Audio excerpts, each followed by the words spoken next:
Okay, here's a quick video on how to hook up everything on your MPS4 version 1 and version 2. This is the front of it. On the back, you've got the power here. You've got the 4 sources, 1, 2, 3, and 4 here. That goes all the way down here on the back of the Grand Concerto, 1, 2, 3, and 4.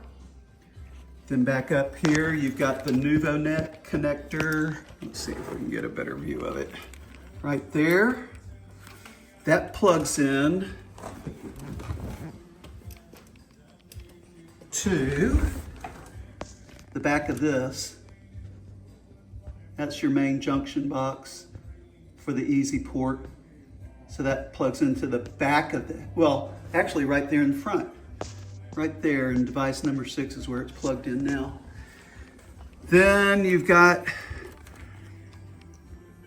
this serial line right here. That goes into the back of the Grand Concerto right by the power right there. That gives you all the data. Then you've got your Ethernet connector, which is self-explanatory.